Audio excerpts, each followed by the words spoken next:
হিমন্ত বিশ্ব শর্মা যা বলেছেন আজকে সেটা ক্ল্যারিফাইও করেছেন, কিন্তু পাশাপাশি নিঃসন্দেহে অসমের মুখ্যমন্ত্রী হিমন্ত বিশ্ব শর্মা যা বলেছেন, আমি একবার আসবো অরূপ, দেখে নাও, তোমার বলতে আরো সুবিধা হবে, ঠিক কি বলেছিলেন।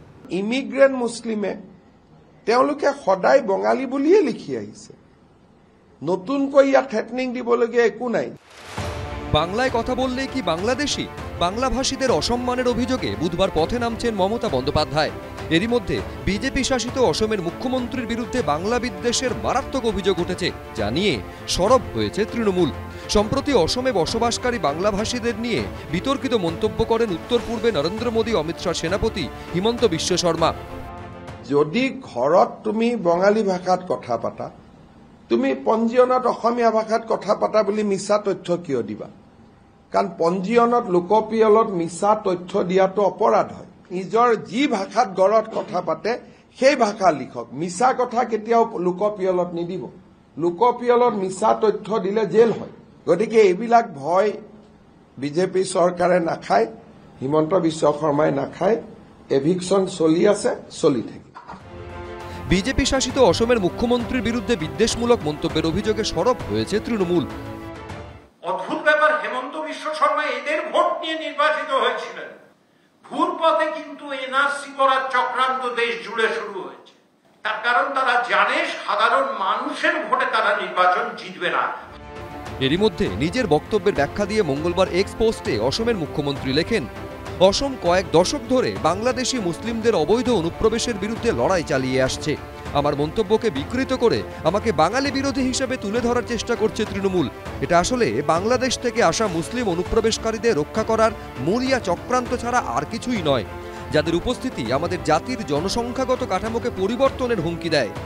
অসমের মুখ্যমন্ত্রীর এই পোস্টকে রিপোস্ট করে শুভেন্দু অধিকারী এক্স পোস্ট করেছেন, লিখেছেন, মমতা বন্দ্যোপাধ্যায় ও তার তৃণমূল নির্লজ্জভাবে এই অনুপ্রবেশকারীদের উপর নির্ভর করছে, তাদের সুরক্ষা দিচ্ছে এবং নোংরা ভোট ব্যাংক রাজনীতির জন্য তাদের ভোটার তালিকায় জায়গা পাওয়ার পথ তৈরি করে দিচ্ছে, কারণ তাদের রাজনৈতিকভাবে টিকে থাকা নির্ভর করছে এদের ওপরেই।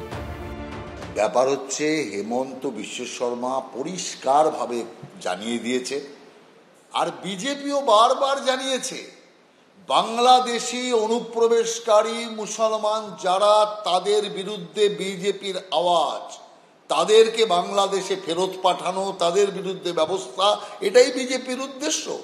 অতএব পশ্চিম বাংলার নাগরিক, পশ্চিম বাংলার বাঙালি কোথাও গিয়ে বিপদে পড়বেন না। শুভেন্দু অধিকারী কি বললেন ওই গদ্দার অধিকারী কথার উত্তর আমি দেবো না, তিনি আবল তাবল বকেন। তার কারণ তিনি সাম্প্রদায়িক, ইজ এ কমিউনাল, আমি খুব ক্লিয়ারলি বলছি, এবং কমিউনাল লাইনে তিনি বাংলা বিভাজন করতে চান। বিভাজনের রাজনীতিতে হাঁটছেন দিল্লির কোন বন্ধুর ইশারায়। আগে উনি শ্রমিক ভট্টাচার্যের সঙ্গে আলোচনায় বসুন যে কোনটা হবে বিজেপির বেঙ্গল লাইন। পরিসংখ্যান বলছে, বাংলা ভাষায় কথা বলা মানুষের সংখ্যা ভারতে দিনে দিনে কমছে। 1991 সালের জনগণনা অনুযায়ী ভারতে মোট জনসংখ্যার 8.3% মানুষ বাংলা ভাষায় কথা বলতেন। 2001 সালে সেই সংখ্যাটা কমে হয় 8.11%। 2011 সালের শেষ জনগণনায় তা কমে দাঁড়ায় 8.03%। ঐশী মুখোপাধ্যায়, দীপক ঘোষ, এবিপি আনন্দ।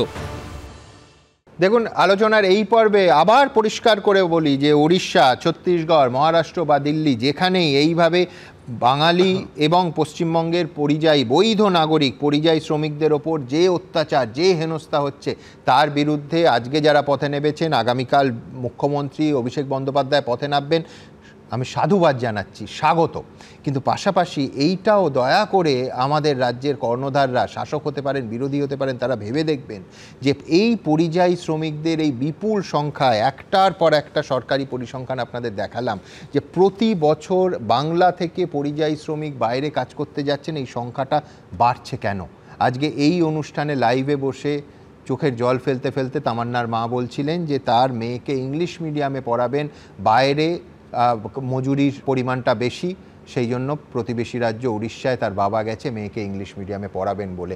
আমি তাদের সিদ্ধান্ত বলছি না, কিন্তু কেন, কোন কারণে আজকের বাংলার মানুষকে পরিযায়ী শ্রমিক হিসেবে কাজ করে গোটা ভারতবর্ষে যেতে হচ্ছে, এই প্রশ্ন কি কেউ তুলবেন? কেন যেতে হবে আজকে এই ক্ষেত্রে, সেই প্রশ্নটাও সমানভাবে তোলা হোক। আর সেই প্রশ্ন নিয়ে রবীন্দ্রনাথ ভট্টাচার্যের কাছে যাব। পাশাপাশি বলবো যে মুখ্যমন্ত্রী একটা পোর্টাল, কোভিডের পর একটা পোর্টাল চালু করেছিলেন, তাতে বলেছিলেন যে স্বেচ্ছায় সরকারি পোর্টালে তারা নথিভুক্ত করুন যারা পরিযায়ী শ্রমিকের কাজ করতে বাইরে যাচ্ছেন।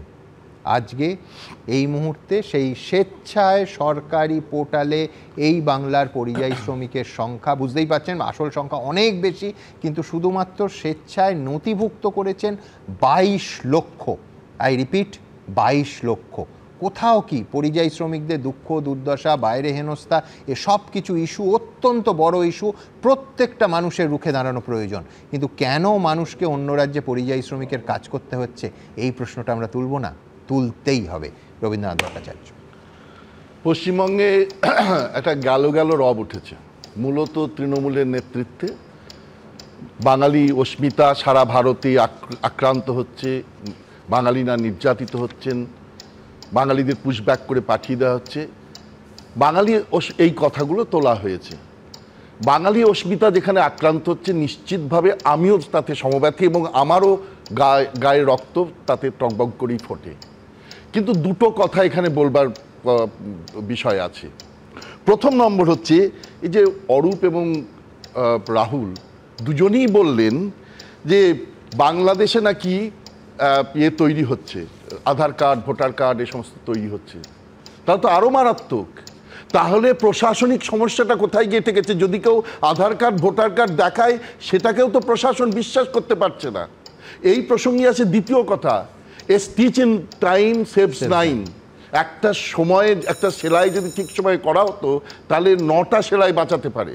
2005 সালে মমতা বন্দ্যোপাধ্যায় যখন বলছেন 1.5 কোটি মানুষ ইনফিল্ট্রেশন হয়েছে, এবং যখন রিসার্চও দেখাচ্ছে 1.5 কোটি মানুষ পশ্চিমবঙ্গে ঢুকে গেছে যারা শরণার্থী নয়, তারা ইনফিল্ট্রেটার, মানে পরিষ্কারভাবে তারা অনুপ্রবেশকারী, তখন কেন কংগ্রেস এবং সিপিএম সরকারও নিল না? আজকে যখন তৃণমূল এসছে, তারাও চুপ। আসলে সরকারে যখন থাকে দল, তখন তার যে ন্যারেটিভ, আর সরকার থেকে পাল্টে যায় তখন তার ন্যারেটিভ, দুটো আকাশ পাতাল বদলে যায়, তাদের গোলপোস্টটাও পাল্টে যায়। এখন তৃণমূলের দায়িত্ব হচ্ছে হিন্দু বাঁচাও, বাঙালি বাঁচাও এই ন্যারেটিভটা নিয়ে এসে হিন্দু বাঁচাও ন্যারেটিভটাকে আক্রমণ করা, এবং এই আক্রমণের জায়গা থেকেই, অর্থাৎ বিজেপিকে আক্রমণ করবার মতো একটা বড় ন্যারেটিভ খুঁজে পেতে তৃণমূল এতদিন চেষ্টা করছিল, বুলসায়ে সেটা হিট করেছে যে আমরা বাঙালি বাঁচাও নিয়ে লড়ব। দেখুন, এই মুহূর্তে যদি আপনারা ভাবেন, তাহলে ইনফিল্ট্রেশন একটা বিরাট বড় সমস্যা। গোটা দেশে ইনফিল্ট্রেশন সাংঘাতিক। তাদের কিন্তু ম্যাক্সিমাম যে সংখ্যালঘু সম্প্রদায় যারা ইনফিল্ট্রেটার, তারা কিন্তু শুধুমাত্র সংখ্যাগুরুদের সম্পদে ভাগ বসাচ্ছে না, সংখ্যালঘুদেরও সম্পদে ভাগ বসাচ্ছে। অর্থাৎ ইনফিল্ট্রেটার থাকলে শুধু জনজাতির যে চরিত্র সেটা পাল্টে যাবে না, আমাদের সম্পদ, দেশের সম্পদও চলে যাবে। সব দেশ এই মুহূর্তে অনুপ্রবেশ নিয়ে সাংঘাতিকভাবে উঠে পড়ে লেগেছে। যদি ভারত সরকার উঠে পড়ে লাগে, তাতে অসুবিধাটা কোথায় আছে? অনুপ্রবেশ তো একটা সত্যি জ্বলন্ত সমস্যা। পশ্চিমবঙ্গের এই সমস্যা কোনো দল সিরিয়াসলি নিচ্ছে না। যদি সিরিয়াসলি নেয়, তাহলে বিজেপি আজকে বলছে, কালকে বিজেপি কী চেহারা নেবে তখন আমরা সেটা জানি না। এবার আমি বলি, পশ্চিমবঙ্গে তৃণমূল এই মুহূর্তে বেসামাল অবস্থায়। একটা 26,000 ছেলেমেয়েদের চাকরি গেছে, তারা প্রতি মুহূর্তে নবান্ন অভিযান করছে। 32,000 আরও যাবে কিনা আমরা জানি না, না যাক, চাই কিভাবে সেটা বাঁচানো যায় সে নিয়ে সরকারের কোনো মাথা ব্যথা নেই। বিভিন্ন শিক্ষাক্ষেত্রে নৈরাজ্য এমন একটা জায়গায় গিয়ে পৌঁছেছে, সাউথ ক্যালকাটা ল কলেজে এত বড় একটা ধর্ষণের ঘটনা ঘটে গেল ক্যাম্পাসের মধ্যে, ইউনিয়ন রুমে। এই রকম একটা সময়ে যদি এই বাঙালি বাঁচাও নিয়ে মুখ্যমন্ত্রী এবং অভিষেক বন্দ্যোপাধ্যায় তারা পদযাত্রা করবার সুযোগ পায়, তা তো বিরাট ব্যাপার। মুখ্যমন্ত্রী, আপনি বললেন সুমন, যে কর্মসাথী প্রকল্প পোর্টাল চালু করেছিলেন, 22 লাখ লোক তাতে গেল, চাকরিটা কোথায়? আরে আমরা পোস্ট গ্রাজুয়েশনে পড়াচ্ছি, ছেলেমেয়েগুলোর মুখ কাচুমাচু হয়ে থাকে, সারা রাজ্যে কোনো চাকরি নেই, স্কুল বন্ধ, কলেজ বন্ধ, কোনো জায়গায় শিল্প নেই, কোথায় যাবে ছেলেমেয়েরা? তারা হয় বোমা চাকু ধরবে অথবা অন্য রাজ্যে চাকরি করতে যাবে। সুতরাং পরিযায়ী সংখ্যা ক্রমশ বাড়ছে এবং এই পরিযায়ী সংখ্যা বাড়ানোর করে সেই পরিযায়ী শ্রমিকদের শুধুমাত্র 22 লক্ষ লোককে পোর্টালে নিয়ে এসে কিন্তু কোনো সমস্যার সমাধান হবে না। এই বাঙালি বাঁচাও ন্যারেটিভ দিয়ে 2026-এর ভোট বৈতরণী কতখানি ভালোভাবে পার করতে পারবে সেটাই এখন তৃণমূলের কাছে আসল সমস্যা। বাঙালি বাঁচাও ন্যারেটিভে আরেকটা জিনিস যুক্ত করি আমি। আজকেরই ঘটনা, করাইয়া রেপ কেস মনে হয় তো, বেকসুর খালাস পেয়ে গেছে কারণ তথ্য প্রমাণ দিতে পারেনি, যেমন কামদুনি হয়েছিল। তো বাংলা তো মেয়ে আরেকটা যোগ করো, 10 বছরেও তথ্য প্রমাণ দেওয়া যায়, বাংলা আর অন্যান্য মেয়েরা তো তৃণমূলের ভোগ্যপণ্য। মেয়েদের কথা বিজেপি যত কম বলে তত ভালো। গতকালকে রাষ্ট্রপতি পর্যন্ত গিয়েছিলেন, আজকে ওই মেয়েটি মারা গেছে শিক্ষা প্রতিষ্ঠানে। কি ভয়ঙ্কর গায়ে লাগছে। কারণ দ্বিতীয় কথা, রাহুল তরুণ যদি প্লিজ তুমি চুপ করো, তোমার সঙ্গে বলিনি। দ্বিতীয় কথা, উনি এতক্ষণ বলছেন না, আমি জানি না ইস্টার্ন ইন্ডিয়ার এই মুহূর্তে লার্জেস্ট ইনফোসিসের ক্যাম্পাস পশ্চিমবঙ্গে, আমাদের এ রাজ্যে খুলেছে। টাটা মেটালিক্স থেকে শুরু করে এমএসএমইতে সারা পশ্চিমবঙ্গে, ভারতবর্ষের মধ্যে পশ্চিমবঙ্গ ফার্স্ট, আমাদের তথ্য তথ্য রয়েছে। দ্বিতীয় কথা,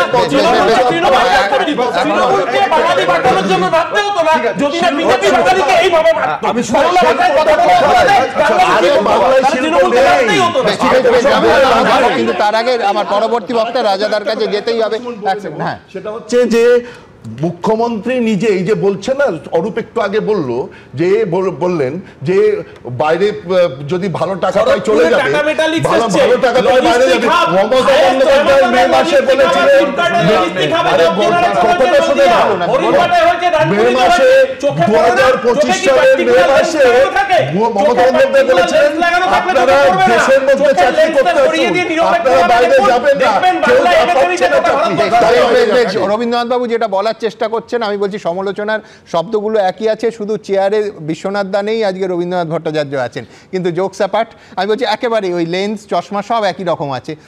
দৃষ্টিভঙ্গির বিষয়টা অবশ্য আপনারা বিচার করবেন। আমি দ্রুত একবার আমার পরের প্রতিবেদন, ঠিক যেটা রবীন্দ্রনাথ দা বলার চেষ্টা করছিলেন যে এই পরিযায়ী শ্রমিকদের ঠিক যা বলেছিল রাজ্য সরকার, যে প্রতিশ্রুতি দেওয়া হয়েছিল তা এখনো পর্যন্ত পূরণ হয়েছে কি? এখনো পর্যন্ত দেখুন, দিল্লি, রাজস্থান, উড়িষ্যা, ছত্তিশগড়, মহারাষ্ট্র সহ বিভিন্ন রাজ্যে বাংলায় কথা বলা পশ্চিমবঙ্গের বাসিন্দাদের একাংশকে বাংলাদেশি তকমা দিয়ে হেনস্থার অভিযোগ উঠেছে। যা ঘিরে উত্তাল রাজ্য রাজনীতি। এদের সিংহভাগই পরিযায়ী শ্রমিক, কোথাও মারধর, কোথাও আটকে রাখা, কোথাও পুলিশি ধরপাকড়, তো কোথাও বাংলাদেশে অবধি পাঠিয়ে দেবার অভিযোগ উঠেছে। আর ভোটের আগে এই ইস্যুকে হাতিয়ার করে বিজেপির বিরুদ্ধে ময়দানে নেমেছে তৃণমূল। বাংলা ভাষায় যারা কথা বলে তারা কি অপরাধটা করেছে এই বিজেপি সরকারের কাছে? সমাজ মাধ্যমে এই নিয়ে গত কয়েকদিন ধরে লাগাতার সরব তৃণমূলের রাজ্যসভার সাংসদ সামিরুল ইসলাম। গত 30শে জুন এক্সপোজ করে তিনি বলেন, বিজেপি শাসিত রাজ্যগুলিতে বাংলাভাষী পরিযায়ী শ্রমিকদের উপর নির্যাতন অব্যাহত রয়েছে। বৈধ কাগজপত্র থাকার পরেও বাংলার অনেক দরিদ্র পরিযায়ী শ্রমিককে বাংলাদেশি বলে দাগিয়ে দেওয়া হচ্ছে, তাদের হয়রানি করা হচ্ছে, অবৈধভাবে আটকে রাখা এবং সীমান্ত পেরিয়ে বাংলাদেশেও জোরপূর্বক ঠেলে দেওয়া হচ্ছে। নবান্ন সূত্রে খবর, সরকারি তথ্য অনুযায়ী এই মুহূর্তে পশ্চিমবঙ্গের প্রায় 22 লক্ষ পরিযায়ী শ্রমিক ভারতের বিভিন্ন রাজ্যে কাজ করছেন, অর্থাৎ পেটের দায়ে ভিন রাজ্যে যেতে হয়েছে তাদের। আর সরকারি পরিসংখ্যান অনুযায়ী যদি সংখ্যাটা 22 লক্ষ হয়, তাহলে বাস্তবে পশ্চিমবঙ্গের পরিযায়ী শ্রমিকের সংখ্যা কত গুণ বেশি হতে পারে তা বলাই বাহুল্য। এই পরিস্থিতিতে বিরোধীদের প্রশ্ন, মমতা বন্দ্যোপাধ্যায় যখন দাবি করেন তার সরকারের আমলে বিশাল উন্নয়ন হয়েছে, তখন এখানকার লক্ষ লক্ষ শ্রমিককে এখনো পেটের টানে বাইরের রাজ্যে যেতে হয় কেন? প্রতিদিন পশ্চিমবাংলা থেকে যে হারে কাজ না পেয়ে ভিন রাজ্যে মানুষ চলে যাচ্ছে, পশ্চিমবাংলা কার্যত বৃদ্ধাশ্রমে পরিণত হয়েছে। মুখ্যমন্ত্রী গত 10 বছর, 12 বছর, 14 বছর ধরে পশ্চিমবাংলাকে বৃদ্ধাশ্রমে পরিণত করেছেন। মানুষ পশ্চিমবাংলায় যুবক কাজের জন্য থাকতে পারছে না। 2023 সালে করোনাকালে পরিযায়ী শ্রমিকদের রাজ্যে ফেরাতে কর্মসাথী বলে একটি প্রকল্প চালু করার কথা ঘোষণা করেছিলেন মুখ্যমন্ত্রী। সেই প্রকল্প অনুযায়ী রাজ্যে ফেরত প্রত্যেক পরিযায়ী শ্রমিককে এককালীন 2 লক্ষ টাকার অনুদান দেওয়ার সিদ্ধান্ত নেওয়া হয়েছিল। পাশাপাশি পরিযায়ী শ্রমিকদের জন্য একটি অ্যাপ চালুর কথাও বলেন মুখ্যমন্ত্রী। তৈরি করা হয় পরিযায়ী শ্রমিক কল্যাণ পরিষদ। বর্তমানে যার চেয়ারম্যান তৃণমূলের রাজ্যসভার সাংসদ সামিরুল ইসলাম। I will request you that we have already started one app for পরিযায়ী শ্রমিক যারা বাইরে আছেন, আপনারা তাদের নিয়ে আসুন। আমরা আপনাদের একটা ডেটা ব্যাংক দিয়ে দেব এবং সেই ডেটা ব্যাংকে সবাইকে দিয়ে যদি কাজে লাগান, আমি মনে করি already they are trained, so you don't need the trained people, already they are skilled and they are going here and there. More than 50 lakhs people are there. কিন্তু সূত্রের খবর, সেই অ্যাপ এখনো তৈরি হয়নি। পরিযায়ী শ্রমিক সমস্যারও বিশেষ কোনো সমাধান হয়নি। এই ইস্যুতে তৃণমূল সরকারকে চেপে ধরেছে বিরোধীরা। যখন করোনা কাল হলো তখন জানা গেল যে 53 লক্ষ পরিযায়ী শ্রমিক যারা বাংলার, তারা এখানে আসতে চায়। আর মমতা ব্যানার্জি আজকে বাংলা বাংলা করছে। এই বাংলার শ্রমিকদের যারা ঘরে ফিরতে চায় তাদের করোনা এক্সপ্রেস আখ্যা দিয়ে অপমান করেছে। তারা যাতে বাংলার যুবক বাংলায় ফিরে আসতে না পারে, এই সংকটকালে করোনার সময় তাদেরকে আটকে দিয়েছে। বাংলার থেকে বাইরের রাজ্যে কাজ করতে যাওয়া এটা কি নতুন? যুগ যুগ ধরে গেছেন। আবার যদি দেখেন অন্য রাজ্য থেকে বাংলায় লক্ষ লক্ষ মানুষ রয়েছেন, তার মানে বাংলায় কর্মসংস্থান আছে, অন্য রাজ্যে নেই। নবান্ন সূত্রে খবর, সম্প্রতি জেলা শাসকের কাছে নির্দেশ গেছে কোন জেলায় কত পরিযায়ী শ্রমিক রয়েছে, তারা কোন রাজ্যে কি কাজ করছেন, তাদের নাম ঠিকানা সহ বিস্তারিত তথ্য জোগাড় করার। সুমন ঘরাই, আশাবুল হোসেন ও দীপক ঘোষের রিপোর্ট, এবিপি আনন্দ। দেখুন, সব মিলিয়ে আমরা কোথায় দাঁড়িয়ে আছি। সব থেকে বড় কথা, কাকদ্বীপের একটা কলোনি, আমি বিস্তারিত প্রতিবেদনে দেখাবো, স্টিমারহাট কলোনি, নদীর চর দখল করে ম্যানগ্রোভের অরণ্য সম্পূর্ণ বেআইনিভাবে সেটাকে কেটে অধিকাংশ সেই চরে যারা আছে তারা বাংলাদেশি বলে অভিযোগ। আমি বলছি 2024 ভোটের আগে কাকদ্বীপ বিধানসভা এলাকার 3টে পঞ্চায়েত এলাকায়, ভাবুন মাত্র 3টে পঞ্চায়েত এলাকায় শুধু ভোট বেড়েছে 6000। আমি বলছি এরপর কল্যাণ বন্দ্যোপাধ্যায় যখন 1 জুলাই নির্বাচন কমিশনের থেকে বৈঠক থেকে বেরিয়ে কল্যাণ বন্দ্যোপাধ্যায়, ফিরহাদ হাকিম, চন্দ্রিমা ভট্টাচার্য, অরূপ বিশ্বাস, প্রকাশচিক বড়াইক, তার সেখান থেকে বেরিয়ে কল্যাণ বন্দ্যোপাধ্যায় বলেছেন যে বেসটা হওয়া উচিত 2024, মানে 2024-এ যে ভোটার আছে সে তো থাকবেই যে কোনো পরিস্থিতিতে। খুব স্বাভাবিকভাবেই বিরোধীরা বলার সুযোগ পেয়ে গেছিল যে 2024-কে বেস করতে বলার মধ্যেই কোথাও একটা শাসকের ইন্টেনশন নিয়ে প্রশ্ন তোলার সুযোগ এসে যায়। কি বলেছিলেন কল্যাণদা, দেখাবো। ইলেকশন কমিশনের যেটা উদ্দেশ্য যে নো ভোটার লেফট বিহাইন্ড, কোনো ভোটার যাতে বাদ না যায়, তা রিভিশন রোল যেটা হবে যে আন্ডার দি স্ট্যাটুট যেটা আছে সেটাতে বেস লেভেল হওয়া উচিত 2024-এ যে ভোটার আছে সেসব ভোটার থাকবেই, ইরেসপেক্টিভ অফ এনি কন্ডিশন। আমি আবার আমার বেসিক প্রশ্নে ফেরত যাব অধ্যাপক রাজাগোপাল ধর চক্রবর্তীর কাছে, যে কেন এই রকম সুসময় এই বাংলার মানুষ, আচ্ছা নির্বাচনের কথা বলেই বলি, এই বাংলার ভোটাররা দেখবে না যেখানে একটা রাজনৈতিক দল একই সঙ্গে রাজ্যের বাইরে বাঙালিদের হেনস্থা এবং অনুপ্রবেশ ইস্যুতে একই রকম সরব হচ্ছে এবং সক্রিয় হচ্ছে। রাজাগোপাল বাবু। সুমন, দেখো যে বাঙালি শব্দটা যদি ব্যবহার করা যায় তাহলে পশ্চিমবঙ্গে ভোটে এটাকে আমরা সুবিধে পেতে পারি। আবার অনুপ্রবেশ শব্দটা যদি ভোটের সময় আমি ব্যবহার করি শাসক দল হিসাবে, তাহলে আবার আমার দোষ ত্রুটি ধরতে পারে মানুষ যে আমি কি করেছি, অনুপ্রবেশে আমি কিছু আটকাবার চেষ্টা করেছি। অথচ বিরোধী থাকাকালীন আমি দেখেছি যে আমি উত্তাল হয়েছি। 21শে জুলাইয়ের যে মুভমেন্ট ছিল সেটাও তো একই ব্যাপার, যে ভোটার কার্ড নিয়ে আসা, যে যারা অবৈধ তাদেরকে চিহ্নিত করা। সুতরাং যেভাবে আমরা অবৈধতা আটকাবার জন্যই কিন্তু রাজনীতি করেছি, আবার ক্ষমতা এসে অবৈধটাকে বৈধ করতে আমরা চাইছি। তো সুমন্ত, আমি একটু বিতর্কটা একটু ঘুরিয়ে অন্য জায়গায় নিয়ে যেতে চাই। নিশ্চয়ই। যেটা আমাদের এই যে যাদের আমরা বলছি যারা অনুপ্রবেশকারী, দেখা যায় যে একটা দেশ যখন গরিব দেশ থাকে তার পাশে একটা অপেক্ষাকৃত ধনী দেশ থাকে, সেখানে মানুষ যায়। মেক্সিকো থেকে আমেরিকায় যায়, বাংলাদেশ থেকে মানুষ ইন্ডিয়াতে আসছে, কেন মজুরি অনেক বেশি। বাঙালি আবার যাচ্ছে আন্ধ্রতে, যাচ্ছে কেরালায়, যাচ্ছে, মজুরি সেখানে অনেক বেশি। অনেকটা ইকোনমিক মাইগ্রেন্ট এরা রয়ে গেছে। এরা কিন্তু একটা সময় দেখতে হবে যে আসামেতে আসামের লোকাল মানুষ এখন বিশেষ কাজ করতো না, বাংলাদেশ থেকে লোক নিয়ে আসা হতো। কেন? সেখানে শ্রমিকের অভাব ছিল। এই বাইরের যারা এসেছে, ইকোনমিক মাইগ্রেন্টরা এসেছে, তারা আসামকে ডেভেলপ করেছে। এই যে মেক্সিকানরা আমেরিকায় গেছে, তারা কিন্তু আমেরিকাকে ডেভেলপ করেছে, কম মজুরিতে তারা কাজ করেছে। এখন যে জায়গায় দাঁড়িয়ে আমরা অনুপ্রবেশদের কাছে একটা বেনিফিটটা নিলাম, আবার একটা সময় এলো আমি ভাবলাম না এদেরকে তাড়াতে হবে। আমেরিকাতে তুমি 2001 সেন্সাস যেটা দেখাচ্ছিলে প্রায় 2 কোটি অবৈধ আছে। আমেরিকাতে ট্রাম্প এসে বলছেন 1.5 কোটি মতন অবৈধ আছে, কিন্তু ও বলছে আমি সবাইকে তাড়াবো। কি হলো? প্লেন ভাড়া করে কটা লোককে তাড়াতে পেরেছে। হ্যাঁ, আমরা দেখলাম ইন্ডিয়াতে 100 কতজনকে পাঠালো, দুবারে মেক্সিকোতে পাঠিয়েছে, ব্রাজিলে পাঠিয়েছে, সব মিশিয়ে হাজারও হবে না, ওই 1.5 কোটি কখনো ছোঁয়া যাবে না। এখন আমাদের ওই ফিগার যদি 2 কোটি, এখন যদি 3 কোটি 4 কোটি হয়ে থাকে, আমরা কি পারবো? পারবো না। সুতরাং অনুপ্রবেশদের পুশব্যাক করতে হবে, এই ধারণা থেকে চলে আসতে হবে। সেটা সম্ভব নয়। আমাদের ইন্ডিয়ান যে রিয়েলিটি, বাস্তবতা, সেটা মেনে নিতে হবে। এই অনুপ্রবেশ তাড়াবো এই বলে আমি ভোট চাইবো, ওরা দেখো আমাদের তাড়াচ্ছে, তোমাদের তাড়াচ্ছে, তুমি আমার পথে এসো, এইভাবে যদি আমরা এগোতে থাকি, দেশের অর্থনৈতিক বিকাশ আর হবে না। বুঝে নিতে হবে যে হ্যাঁ, অনুপ্রবেশ ঢুকে পড়েছে, এদের তাড়ানোর জায়গা নেই, এটা আমাদের বুঝতে হবে। হতে পারে আমরা এদেরকে ভোটাধিকার সব জায়গায় দেবো কিনা সে নিয়ে একটা ভাবনা চিন্তা হতে পারে। এই তাড়িয়ে দেবো, আবার এই বিতর্কের মধ্যে গেলে কিন্তু যথেষ্ট বিপদ হতে পারে। তবে যেটা স্বাভাবিক, পশ্চিমবঙ্গ থেকে যে মানুষ অন্য জায়গায় যাচ্ছে, যদি উন্নয়ন এখানে সত্যিকারের হতো তাহলে যেত না, তাই না? মানুষ যায় কখন? যখন দেখা যাচ্ছে যে অন্য জায়গার আকর্ষণ বেশি, অন্য জায়গায় গেলে আমার সুবিধা হবে, আমার বাল বাচ্চা সুন্দরভাবে থাকবে। একটা সময় ছিল পশ্চিমবঙ্গে সারা ভারত থেকে পশ্চিমবঙ্গে আসতো, কেন? পশ্চিমবঙ্গ তখন আকর্ষণ ছিল, বেঁচে থাকার একটা জায়গা ছিল। আজ সেটা উল্টে গেছে। সুতরাং এই জায়গায় দাঁড়িয়ে আমরা যখন অনুপ্রবেশ, যাদেরকে বলছি যারা অনুপ্রবেশ করেছি, তাদের বেনিফিট, তাদের শ্রমের বেনিফিট আমি পেয়েছি, আসাম কি পাইনি? আসামে তো বেঙ্গল খাজা আন্দোলন কি আজকের হলো? কবে থেকে? লিঙ্গুইস্টিক মুভমেন্ট উড়িষ্যাতে বাঙালিদের বিরুদ্ধে আমাদের দীর্ঘদিন ধরে চলেছে।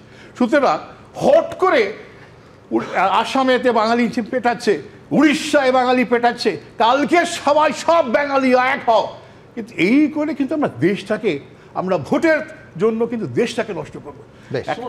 হ্যাঁ, আমি আসবো দুজনের কাছে আসবো। তার আগে কাকদ্বীপের উদাহরণটা দিলাম, খানিকক্ষণ আগে কেউ কলকাতা সংলগ্ন এলাকার কথা বলছিলেন, আমি দ্রুত একবার কাকদ্বীপের উদাহরণটা দেখে নেব।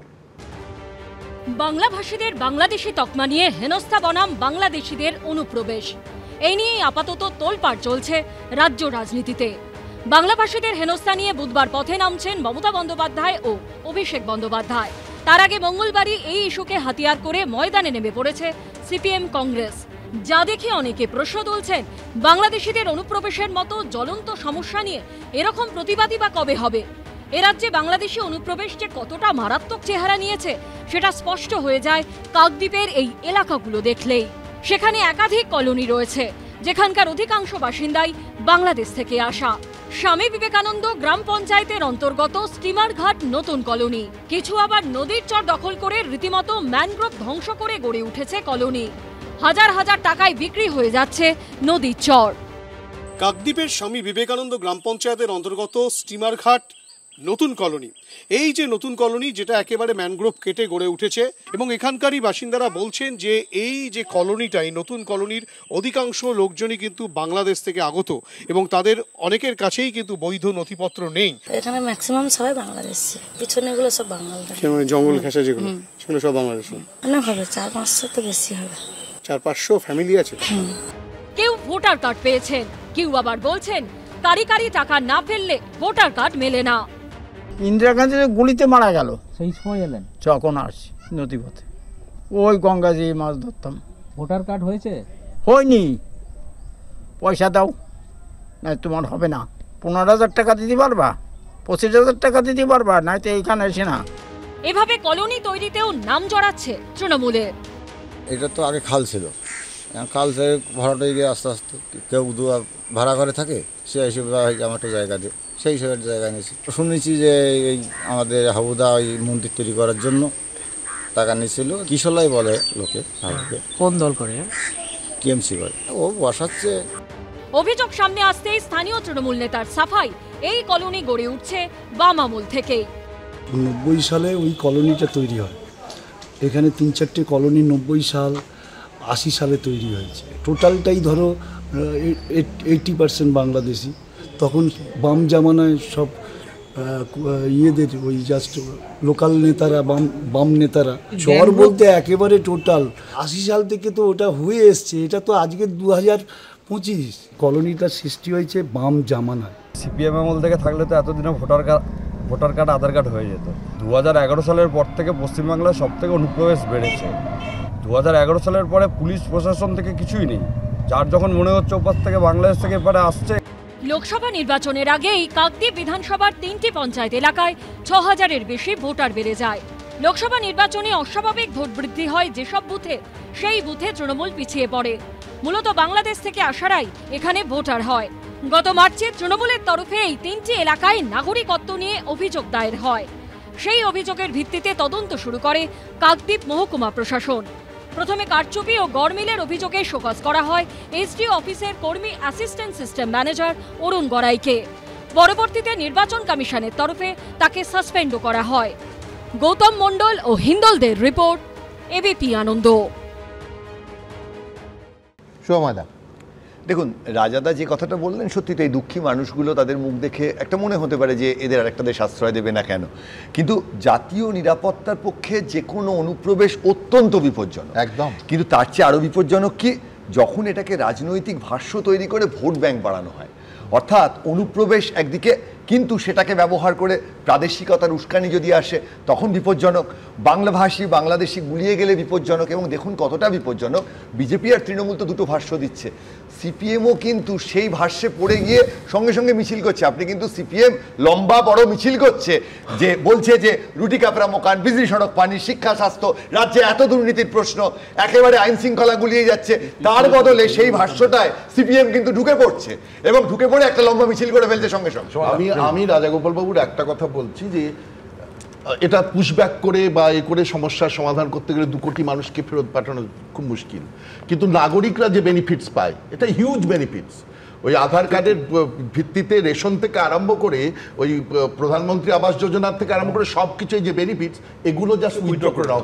মানে এই রাজ্য বাদ দিয়ে গোটা দেশ এই চাপ নিতে পারবে না। খুব খুব ভারতবর্ষ, রাজাদার সাথে একটু ডিফার করছি আমি। ভারতবর্ষ ইউএন রিফিউজি চার্টারের মেম্বার নয়। আমার দেশটা ধর্মশালা নয়। অনুপ্রবেশ করে এখানে ঢুকবে, আমার দেশের সম্পদের মধ্যে ভাগ বসাবে, আমার দেশের সম্পদ অধিকার করবে, আমরা বঞ্চিত হবো, এটা হতে পারে না।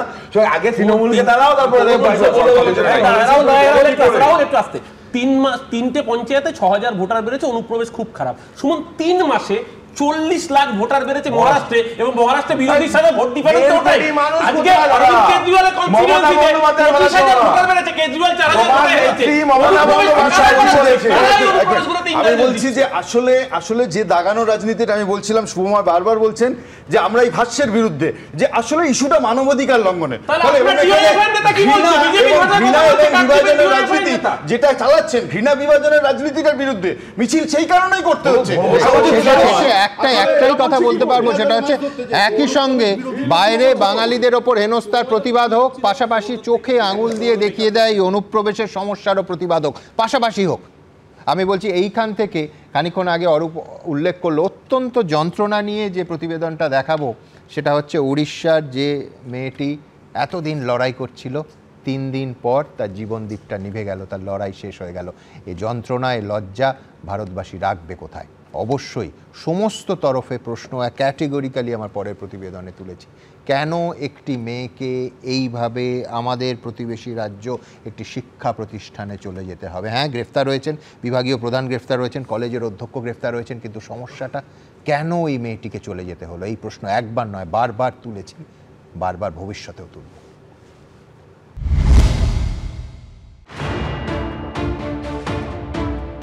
বিভাগীয় প্রধানের হাতে বারবার যৌন হেনস্থার শিকার, অভিযোগের পরও ব্যবস্থা নেয়নি কলেজ কর্তৃপক্ষ।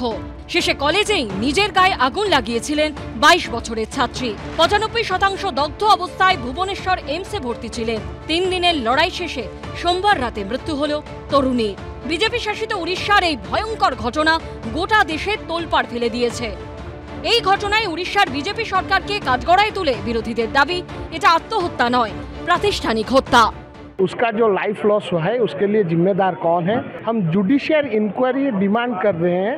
एबीवीपी की वो कर्मकर्ता थी, एबीवीपी संगठन में वो काम कर रही थी, उसे ये भारतीय जनता पार्टी का सरकार उसे प्रोटेक्शन नहीं दे सका। हमारा दावी है उसके परिवार को 2 करोड़ मुआवजा उसे दिया जाए, उसके परिवार को जुडिशियरी इंक्वायरी हो।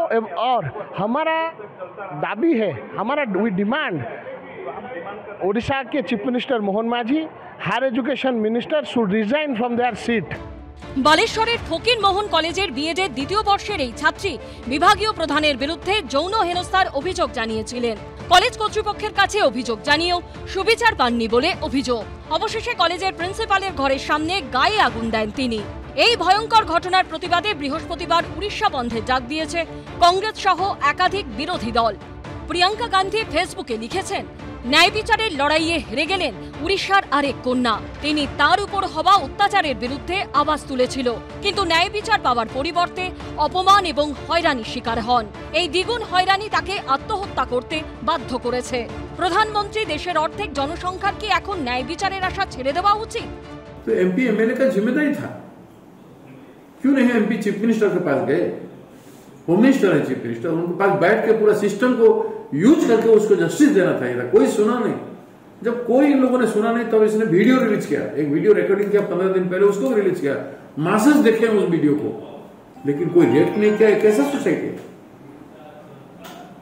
इसमें उसको न्याय नहीं मिला, उसको मौत के में जल के मरने के लिए छोड़ दिया गया। এই ঘটনায় কলেজের বিভাগীয় প্রধান ও কলেজের অধ্যক্ষ দিলীপ কুমার ঘোষকে গ্রেফতার করেছে পুলিশ। उड़ीसा की एक बेटी ने जिस किस्म की बलिदान दी है, इसमें जो भी इन्वॉल्व है सरकार उनके ऊपर कठोर कार्यानुष्ठान करेगी। अभी तो दोनों जेल में हैं जिसके नाम पे आई है, लेकिन जो कंप्लेन कमेटी है जो भी तदंत में जो भी सामने आएंगे उनके ऊपर कठोर कार्यानुष्ठान होगा। ঘটনার তদন্তে 4 সদস্যের ফ্যাক্ট ফাইন্ডিং কমিটি গঠন করেছে ইউজিসি। এবিপি আনন্দ। দেখুন পরের খবরটা আনন্দের এবং অসীম সম্ভাবনার। মহাকাশ থেকে মহাপ্রত্যাবর্তন।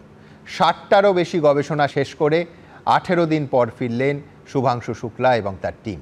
প্রশান্ত মহাসাগরের বুকে সফল অবতরণ করল স্পেস এক্সের ড্রাগন। উচ্ছ্বসিত মহাকাশচারীর পরিবার, আনন্দে চোখে জল বাবা মায়ের। অপেক্ষার অবসান হলো ভারতবাসী। দেখুন Shubhanshu Shukla as our second crew member exiting the spacecraft. মর্তে ফেরার মহেন্দ্রক্ষণ, ঠিক যেন 4 মাস আগে সেই দিন। রাতের আকাশের কালো ক্যানভাসে সবুজ আলোর গোলা হয়ে সাগরে নামলো ড্রাগন। 18 দিন আন্তর্জাতিক মহাকাশ স্টেশনে কাটানোর পর ঘরে ফিরলেন শুভাংশু শুক্লারা। ছেলের ঘরে ফেরার আনন্দে চোখে জল এলো বাবা মায়ের। बहुत अच्छा महसूस हो रहा है, बहुत ज्यादा, बहुत खुशी हो रही है, अंदर से हम बयान नहीं कर सकते और बहुत अच्छा लग रहा है, इसका कोई वर्णन नहीं किया जा सकता है। भारतीय बेटा वापस चला आया तो ये भावुक पल है भाई, उसका मिशन पूरा हुआ। ईश्वर को बहुत बहुत धन्यवाद और सभी देशवासियों का आभार प्रकट करते हैं। ঘরের ছেলের ঘরে ফেরা নিয়ে উচ্ছ্বাসে ফেটে পড়ে গিয়েছে শুভাংশুর শহর লখনৌ। আবহাওয়ামণ্ডলে যখন পুরোপুরি প্রবেশ করে এই প্রচন্ড তীব্র গতিবেগে, তখন বাতাসের কণিকার সঙ্গে ঘর্ষণে, আবহাওয়ার সঙ্গে ঘর্ষণে প্রচন্ড উত্তাপ সৃষ্টি হয়। পাঠানোর সময় যখন চিন্তা ছিল সঠিকভাবে উৎক্ষেপণ হবে কিনা, তার যাত্রা ঠিক থাকবে কিনা, ফিরে আসাটা আরো বেশি কিন্তু ক্রিটিক্যাল। কেন এই সময় যে উত্তাপ সৃষ্টি হয়, সেই উত্তাপে আমরা দেখেছি এর আগেও অনেক বড় দুর্ঘটনা, দুঃখজনক দুর্ঘটনা ঘটে গেছে। সেটা সেই পর্যায়ে পেরিয়ে এসেছে সফলভাবে এই ড্রাগন ক্যাপসুল। এটা মানে একটা বিশাল স্বস্তির নিঃশ্বাস। আমি কি বলবো যে আমরা মানে 140 কোটি মানুষ যেন দম বন্ধ করেছিল, হ্যাঁ, যেন মানে জলের মধ্যে চুবিয়ে রাখলে যেরকম একটা ভয়ঙ্কর অবস্থা হয়, এই শুভাংশুকে দেখার পরে সবাই প্রথম নিঃশ্বাসটি নিল। এক্স হ্যান্ডেলে শুভেচ্ছা জানিয়ে প্রধানমন্ত্রী লিখেছেন, আন্তর্জাতিক মহাকাশ স্টেশন পরিদর্শনকারী ভারতের প্রথম মহাকাশচারী হিসেবে তিনি তার নিষ্ঠা, সাহস এবং অগ্রণী মনোভাবের মাধ্যমে কোটি কোটি মানুষের স্বপ্নকে অনুপ্রাণিত করেছেন। এটি আমাদের নিজস্ব মানব মহাকাশ অভিযান, গগনযানের দিকে আরও একটি মাইল ফলক। মুখ্যমন্ত্রী লিখেছেন, ঘরে ফেরায় স্বাগত শুভাংশু শুক্লা। আপনি যা করেছেন তার জন্য আমরা গর্বিত। আপনাদের সবাইকে শুভেচ্ছা। 8 দিনের জন্য গিয়ে মহাকাশ থেকে সুনিতারা পৃথিবীতে ফিরেছিলেন 286 দিন পর। 18 দিনের জন্য গিয়ে নির্বিঘ্নে এবং নির্দিষ্ট সময়ে ফিরলেন শুভাংশুরা। সত্যজিৎ বৈদ্য ও ঝিলম করঞ্জায়ের রিপোর্ট, এবিপি আনন্দ।